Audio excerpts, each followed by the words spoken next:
This week on the Ocho Points podcast, I remember Leonard Nimoy. A tweet pisses off a couple of Toronto hockey players. We look back at Coney 2012, and happy birthday, Brian. Let's get things started.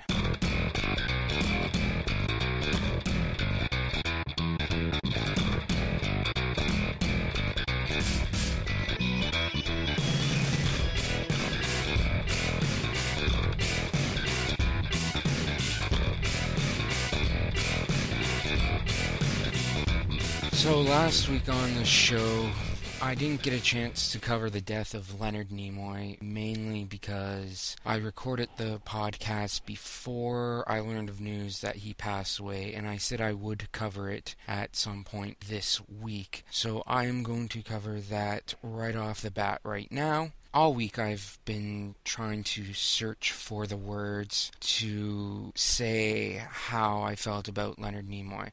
Obviously, he was a beloved actor by many, best known for his role as Spock in Star Trek, the original series, but he's done so much other work. He was in Mission Impossible. He hosted a documentary series entitled In Search Of for 7 years. In his later life, he did a lot of photography. So Leonard Nimoy did a little bit of everything, and he was loved by many, many people. Now, as I said, I've been trying to think of what to say about Leonard all week, and I really don't think there's anything better I can say than what I posted on my Facebook after I learned of Leonard's death. So I will just read that to you now, and I will let that speak for how I feel about Mr. Nimoy. I'm very saddened to hear of the death of Leonard Nimoy. I've been a Star Trek fan ever since I was a child.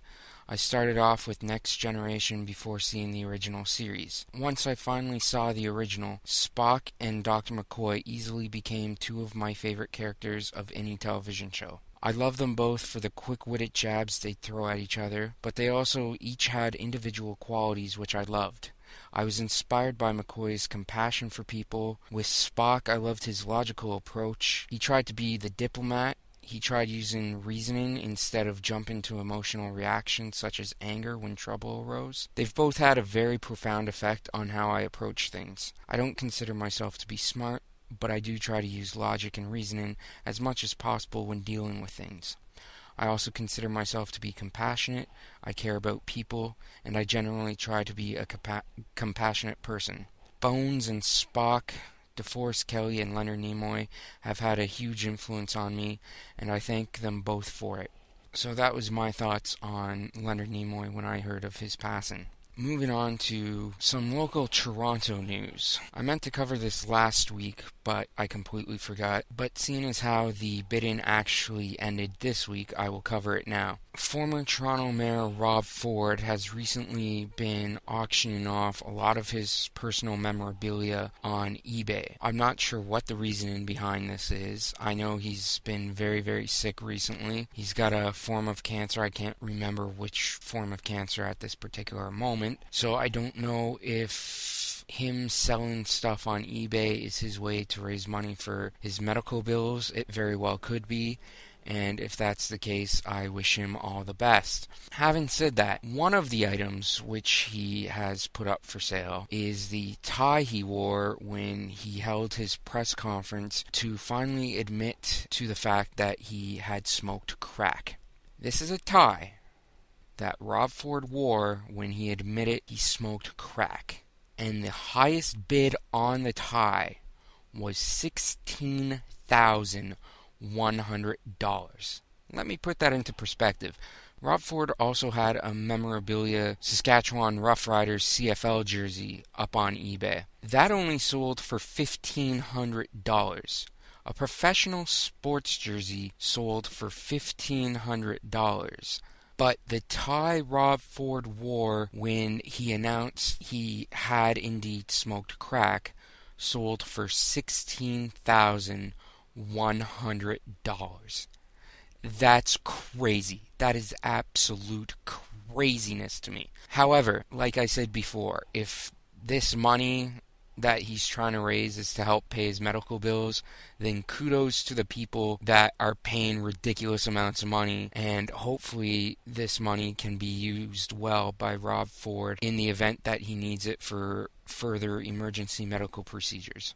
I still just can't believe that a tie sold for $16,100. That just seems ludicrous to me, but to each their own. Hopefully it's a museum or some sort of collector's exhibit that purchased the tie. It would kind of be disappointing to find out that the bid was a hoax. I'm kind of half expecting to find out that the bid was a hoax. It would be disappointing because $16,100, as ridiculous as it is for a tie, is actually also kind of awesome at the same time. Sticking with Toronto news, earlier this week was the NHL trade deadline, and here in Canada, the trade deadline for hockey is a huge deal. Our sports networks are completely dedicated to the deadline day. They have like 24-hour coverage leading up to the 4 o'clock trade deadline on trade deadline day. And as is the case with most TV stations these days, they like to engage the audience by inviting them to tweet their comments. And of course, when you tweet in, you have to use a certain hashtag that the TV station provides in order for it to make it to air.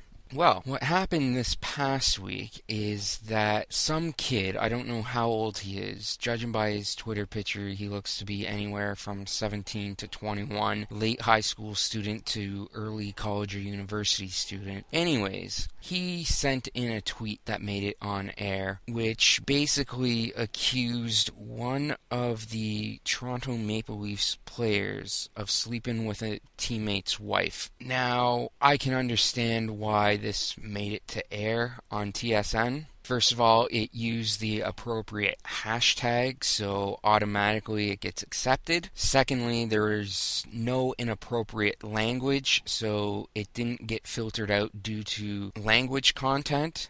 I'm assuming that all the tweets throughout the day that made it to air were basically automated and filtered for inappropriate language or things of that nature. So having a tweet where somebody basically accuses a player of sleeping with another player's wife can easily make it through if there's no offensive language in it. And that's what happened in this case. Now, the players involved, Joffrey Lupul, the Maple Leafs captain Dion Phaneuf, and Dion's wife, actress Alicia Cuthbert, sent a letter out stating that they wanted an apology and were seeking damages from both TSN for airing the tweet and the kid for tweeting out the tweet. Now, TSN has already issued a public statement of apology on air, and the kid, whose name is Anthony Adragna, originally was still making light of the whole situation after the tweet made it on air, and who basically, after news of the lawsuit broke,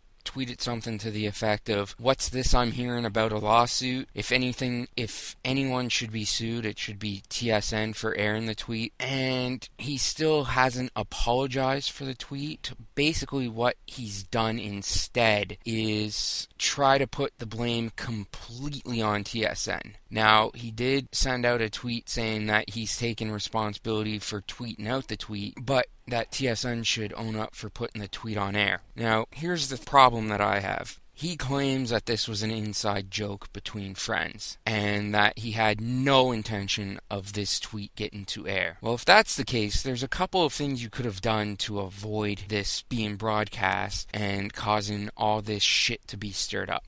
First of all, you could have just easily texted that message to your friends and kept it as an inside joke. Secondly, idiot, you can't claim you didn't think it was going to make it on air when you used the damn hashtag to purposely try to get it on air. I obviously don't know this kid's full intentions, but it seems obvious to me that this kid intended to get this on air to see if it would be broadcast so he could have a good laugh at it with his friends, and he purposely did so. So to say he had no idea it would make it to air, I think is a complete falsehood.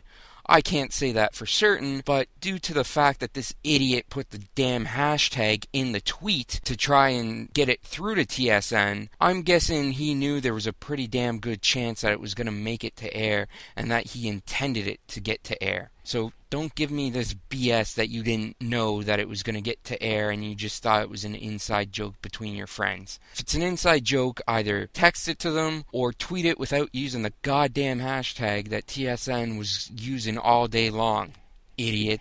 Now, there are those out there that are saying stuff like, well, why do the players need to sue this kid? They already have millions of dollars. They don't need money from him. It was a joke. Just let it go. No. Players, athletes, celebrities, they get stupid shit sent to them on social media all the time. They get ridiculous comments sent to them. They get just atrocious, vicious, vile comments sent to them. And at first, I thought maybe these players are taking it too far, but then I thought, no, it's about time somebody stands up for their damn rights. If you're going to accuse somebody of sleeping with their teammate's wife, then you deserve to get fucking sued. And I've seen comments saying this is a frivolous lawsuit. No, it's not. This kid, what he tweeted out is defamation of character in regards to all three parties, Dion Phaneuf, Alicia Cuthbert, and Joffrey Loophole. It's defamation of character. He tweeted out a tweet saying that Loophole was sleeping with Cuthbert, and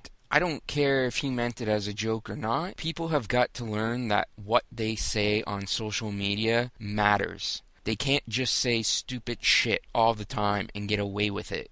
And what this is going to do is it's going to set a precedent. If this does end up going to court, it's going to set a precedent for things that can and cannot be said online. Quite frankly, I hope they teach this kid a lesson.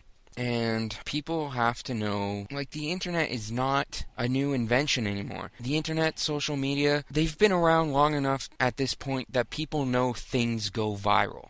The stupidest things can go viral. And case in point, this week marked the 3rd anniversary of the Kony 2012 video. For those of you that don't remember, Kony 2012 was a video released online through YouTube made by Invisible Children. And basically they want to capture Joseph Kony, who basically kidnaps children and forces them to be his soldiers. He's a very bad dude, and I understand the purpose behind it. I understand the importance behind it. There's a lot of evil people in this world, and not all of them get exposed. And Invisible Children was trying to expose Kony and make people aware of him. I realized that. But I also realized at the time that the internet being what it is, that this thing would go viral and then something else would happen and people would forget about this video within a week or two. And this video did go viral. This video got 100 million views in only 3 days.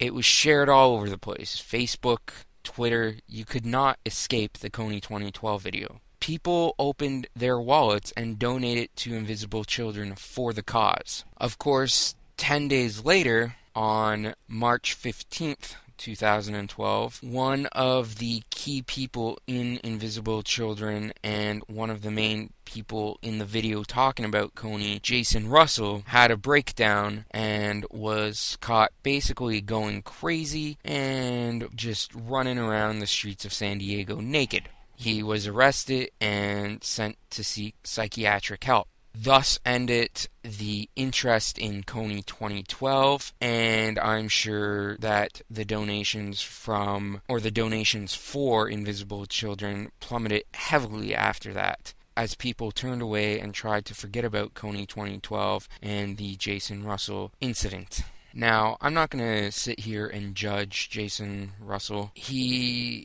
had a mental breakdown, and I will never... One thing I will never do is make fun of someone who has a mental health issue. Mental health issues are causes I believe in, something I fight for, something I donate to as often as I can. So, I'm not going to say anything about Jason Russell's mental stability. What I will say is this. He blamed the breakdown on how viral the video actually went. Now, again, the internet's been around for a while. YouTube's been around for a while. It had been around for a while at that point. He's in media. He's in digital media. Jason should have understood how viral something could go when you put it out on the internet. I am not going to critique him for having a mental breakdown, but I am going to critique him for making the statement that he didn't know that it would go so viral. That was the purpose of the video, for it to go viral. You wanted people to know who Coney was and to make him famous, as you so eloquently put it during your Coney 2012 campaign.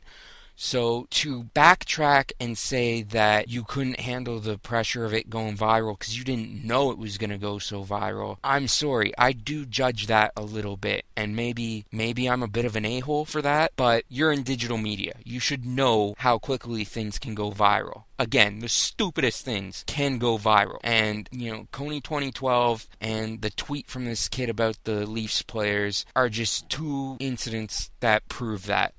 Now, moving back into the world of sports, I want to talk a little bit about the UFC pay-per-view from last week, UFC 184, which actually was live from Los Angeles. I think in my podcast last week I said it was happening in Las Vegas. It was actually happening in Los Angeles. I do want to discuss that a little bit because, man, first of all, the entire main card was amazing. I haven't had a chance yet to go back and watch the preliminary bouts, which I missed on Saturday night, but the main card was absolutely amazing, and it culminated in the 14-second victory by Ronda Rousey over her opponent, Cat Zingano. Cat tried to come out quick out of the gates at Ronda. She attacked her right away, kneed her, tried to get her to the ground. Ronda reversed, caught her in an armbar, and within 14 seconds, Cat tapped. It was ridiculous. It set a new record for quickest finish to a championship bout in UFC history. And having watched the replay a couple of times, it looks like Cat Zingano actually tapped out after only 12 seconds, not 14. So I don't know if they plan on changing the official time of the match, but either way, 12 seconds, 14 seconds, it doesn't matter. It was an impressive quick finish. As I said last week, Ronda is just dominant. I honestly thought that fight would go to at least the second round. For it to be finished in 14 seconds just absolutely blew my mind. The fact that Ronda did not move up in the UFC pound for pound rankings absolutely blows my mind. She was ranked 7th pound for pound going into that fight, and she's still ranked 7th coming out of that fight. Here's why I think Ronda should be ranked higher. And there's a lot of great people ahead of her. A lot of great champions. I went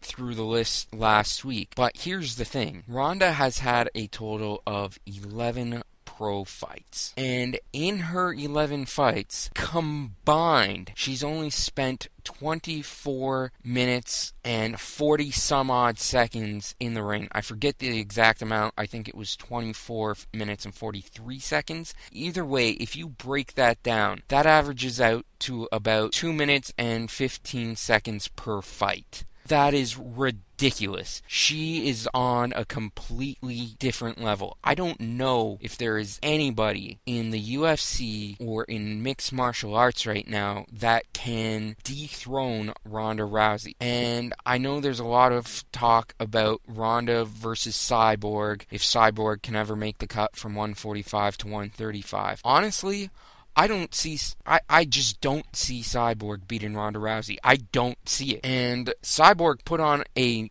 fantastic showing at the Invicta fights the night before. She won her championship fight in 40 seconds of the first round. But Ronda is just on a whole different level that I don't think Cyborg can match. It's a fight everybody wants to see. I just don't think it's a fight that's going to happen anytime soon.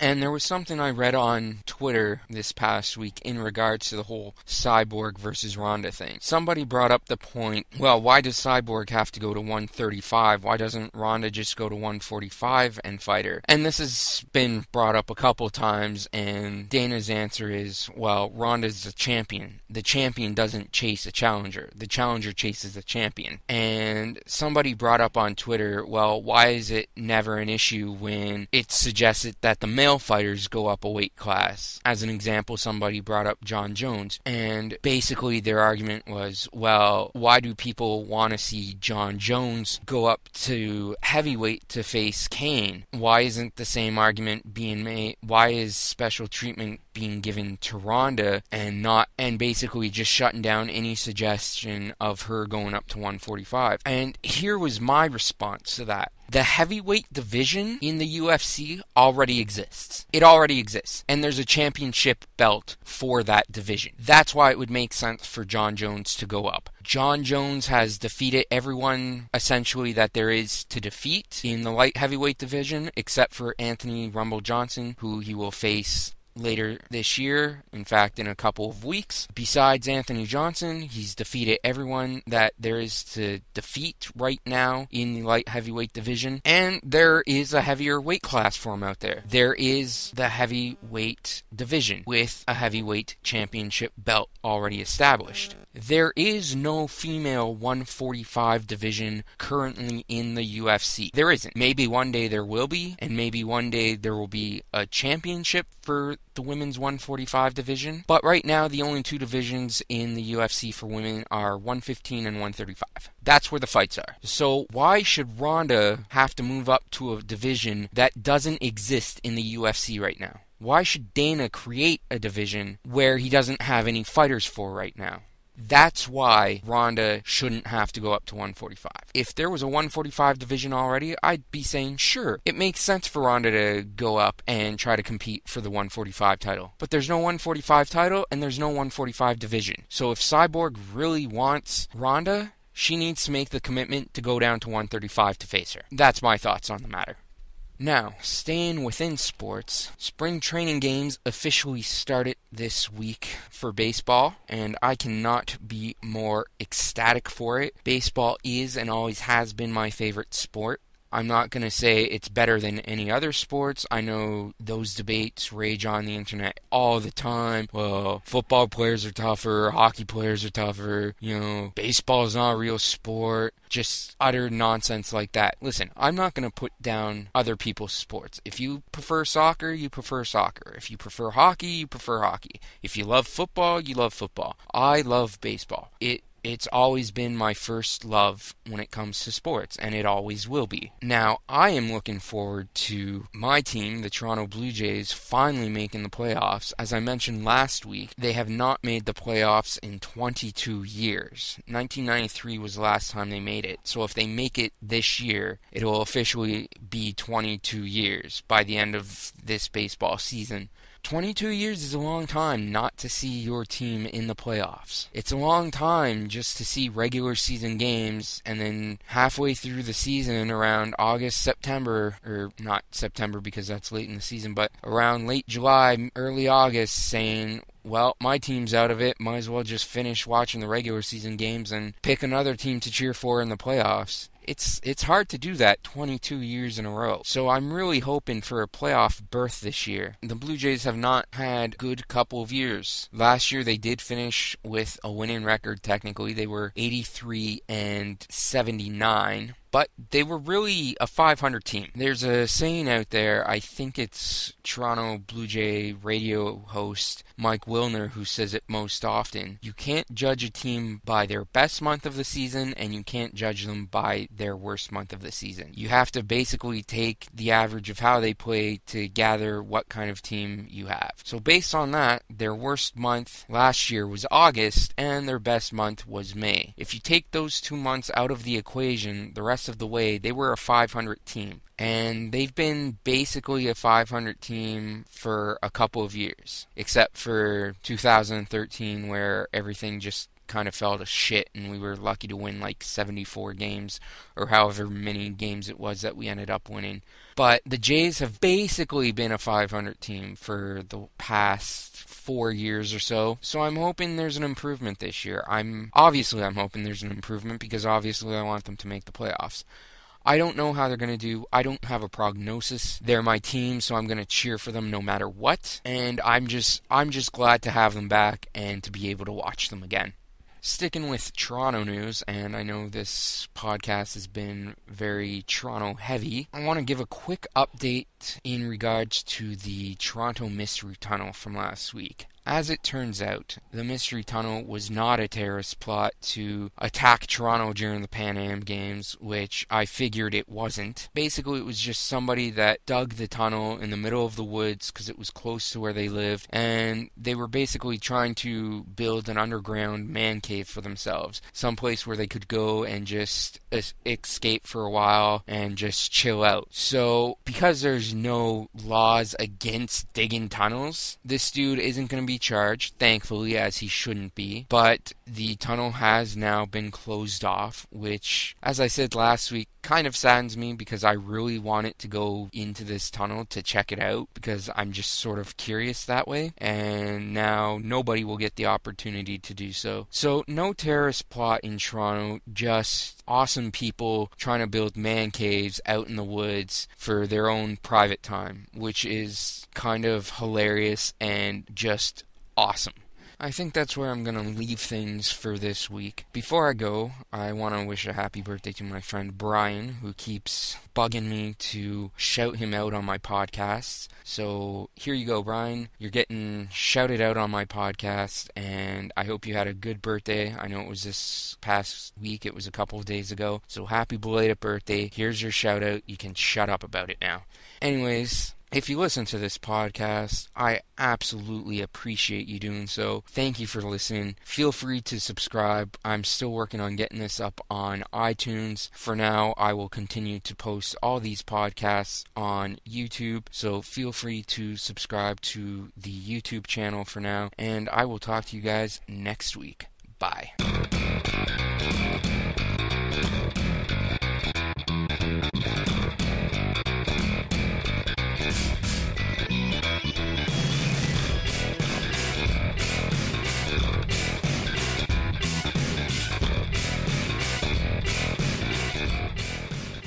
Quick update that I want to give. After recording this week's podcast, I noticed that Anthony Adragna had indeed issued an apology over Twitter to Alicia Cuthbert, Dion Phaneuf, and Joffrey Loophole. So I want to congratulate Anthony on doing so. Hopefully this has taught him a valuable lesson on how quickly things can spread and to be careful of what you say on the internet. Him sending out the tweet in the first place was still idiotic in my opinion, but I think he now realizes that, and hopefully he's learned and can move on from this situation. Anyways, that's it. Talk to you guys next week.